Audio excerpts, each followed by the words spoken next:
بسم اللہ الرحمن الرحیم اللہم صلی علی محمد معدن الجود والکرم علیہ وآلہ وسلم۔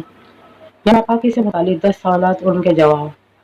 سوال نمبر 1 ہے ناپاکی کیا ہے؟ جواب: ناپاکی اسلامی تعلیمات کے مطابق جسم یا کپڑوں پر یا کسی چیز جیسے خون، پیشاب یا حیض وغیرہ کا لگنا ہے جو نماز اور دیگر عبادات میں رکاوٹ بن سکتی ہے، اسے ناپاکی کہتے ہیں۔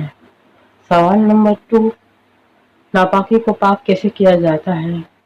جواب ہے، ناپاکی کو پانی سے دھونے یا پاک کرنے والے طریقے سے دور کیا جاتا ہے۔ ناپاکی کے درجے کے مطابق مختلف طریقے ہو سکتے ہیں۔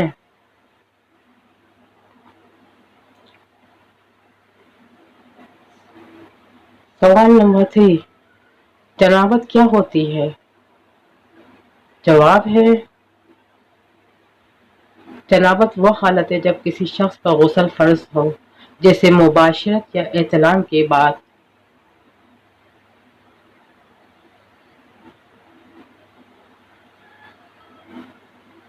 سوال نمبر 4، کیا ناپاک کپڑوں میں نماز پڑھی جا سکتی ہے؟ جواب: نہیں، نماز کے لیے کپڑے، جسم اور جگہ پاک ہونی چاہیے۔ ناپاک کپڑوں میں نماز قبول نہیں ہوتی۔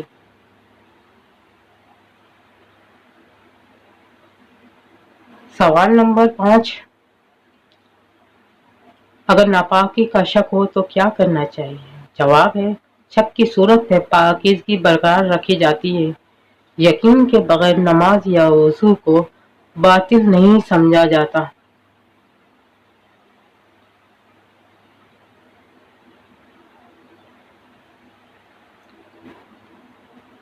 سوال نمبر 6، اگر ہاتھ یا جسم کا کوئی حصہ ناپاک ہو جائے تو کیا وضو کافی ہے؟ جواب: نہیں، وضو میں صرف مخصوص اعضاء دھو جاتے ہیں، ناپاک حصے کو الگ سے پانی میں دھونا ضروری ہے۔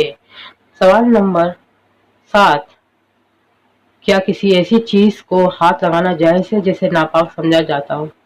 جواب: ہاں، مگر اس کے بعد پاکی کے لیے ہاتھ دھونا ضروری ہے، خاص کر نماز سے پہلے۔ جواب نمبر 8، سوال: کیا حیض یا نفاس میں عورت نماز یا قرآن کی تلاوت کر سکتی ہے؟ جواب: حیض اور نفاست میں نماز یا روزہ فرض نہیں ہوتا اور تلاوت کی اجازت بھی محدود ہوتی ہے۔ پاک ہونے کے بعد دوبارہ عبادت کی اجازت ہوتی ہے۔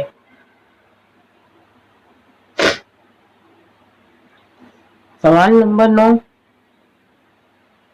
کیا ناپاک پانی سے وضو یا غسل کیا جا سکتا ہے؟ جواب: نہیں، پاک پانی کا استعمال ہی ضروری ہے تاکہ وضو یا غسل کا مقصد پورا ہو سکے۔